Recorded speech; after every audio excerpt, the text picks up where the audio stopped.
Next, we're going to take a look at what was going on deeper in Mexico. The battles of Monterrey, you can see down here, and Buena Vista, we'll talk about in just a second, and also the invasion of Mexico that takes place at Veracruz, and ultimately the occupation of Mexico City. Okay, so battles deeper in the heart of Mexico. So first you have the Battle of Monterrey. This battle was won by U.S. forces that were led by General Zachary Taylor. They were successful in defeating General Pedro de Ampudia. It was a hard-fought battle, but ultimately U.S. forces were victorious, and Ampudia gave up Monterrey to the U.S. forces, which they occupied. Next, you'll have the president of Mexico, Antonio Lopez de Santa Anna, bringing up a large force of soldiers to meet Zachary Taylor and to do battle with him. This battle will take place at a mountain pass called Buena Vista. Okay, so this is the Battle of Buena Vista.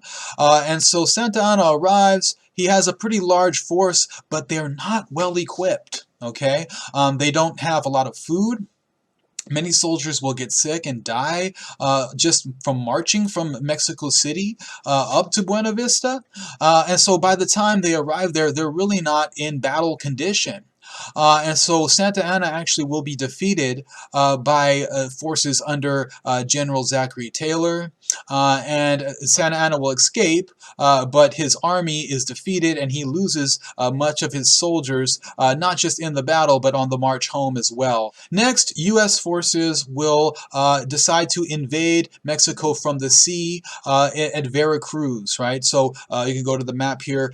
This is going to be a U.S. force led by Winfield Scott. Winfield Scott is known for being a great military strategist. He arrives with his troops at Veracruz. They unload their stuff and they basically lay siege to the city of Veracruz. Veracruz will hold out for a period of time, but ultimately they will be forced to surrender to Scott. And from that point on, Winfield Scott will lead his force on a march towards Mexico City. They will receive some resistance, but ultimately there will be the final battle that takes place in Mexico City, known as the Battle of Chapultepec.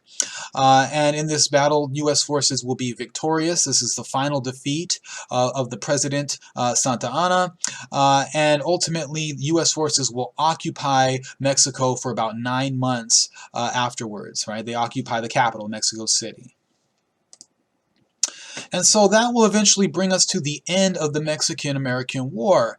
And so Mexico and the U.S. will agree upon a treaty, the Treaty of Guadalupe Hidalgo, and here are some of the main points of that particular treaty. For one, Mexico will be giving up 55% of its territory to the United States. That is huge, right? Over half of their territory will be going to the United States. But the U.S. is going to compensate them for this territory. Mexico will receive $15 million for California and New Mexico. Keep in mind that these territories are not exactly the same size as the modern day states, right? They include a lot more land, a lot more territory.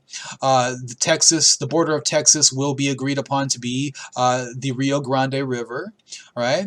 And so Mexico is somewhat compensated. The U.S. also agrees to take on $3 million of debt. This is debt that the Mexican government owes to U.S. citizens. All right, we'll talk about the condition of the Mexican economy. They needed to get foreign loans sometimes, and so in some cases these loans came from American citizens, and the total being about $3 million. That would be taken over by the U.S. government, right? And so that's more compensation for Mexico. And the U.S. Also agreed to guarantee the rights of Mexican citizens who were living in New Mexico and California, and areas like what would become Arizona, etc.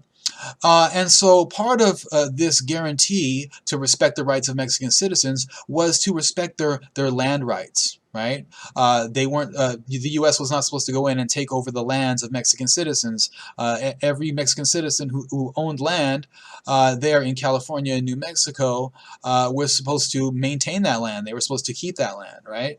They weren't supposed to be persecuted after the U.S. takes over. All right, and we'll see that that eventually is going to erode as the U.S. does take measures to take the land of these Mexican citizens, right? But that's part of the Treaty of Guadalupe Hidalgo, and also the U.S. will agree that they will protect Mexico against Indian raids. Remember, we were talking about how there were a number of raids that took place from Native American tribes, and some of them even extending into parts of Chihuahua and other northern Mexican states. Well, now that the U.S. takes over, it's possible that these tribes could raid Mexico and then go back across the border, and Mexican authorities would never be able to catch them, right? That would be a huge disadvantage for Mexico. So the U.S. agrees to stop any tribes from raiding the northern states of Mexico. All right, so these are some of the main terms that were put forth in the Treaty of Guadalupe Hidalgo.